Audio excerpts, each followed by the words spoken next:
So I want to talk about how to convert negative energy into positive energy. I'll use about 2-3 examples. First of all, let's say a person has addiction for smoking. And so whenever the person feels like smoking, of course, there's energy because desire is actually energy.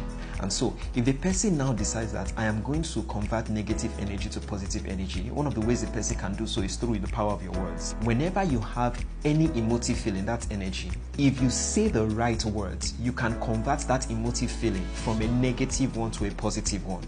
So I'll give you an example. A person feels like smoking and he decides that I'm going to take verses of the Bible on righteousness, holiness, or sanctification, and I'm going to say it repeatedly for the next 5 or 10 minutes. Now, so he feels like smoking, he really feels like smoking, but he says, before I smoke, I will take the word of God, because whenever I feel emotional, there's energy. Whatever I say at that point is very powerful, very powerful.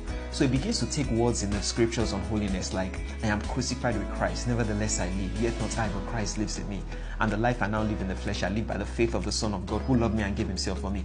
He takes verses like, sin shall not have dominion over me, because I'm not under the law, I'm under grace. And he takes verses of the Bible that, like, I keep under my body and I bring it into subjection, lest my enemies, when I preach to others, I myself should be a castaway. He takes verses like, every man that striveth for masteries is temperate in all things, and they do it that they may obtain incorruptible crown, but we are incorruptible. He takes the word of God and he keeps on speaking it. Let's say he speaks it for 5 minutes only. Guess what?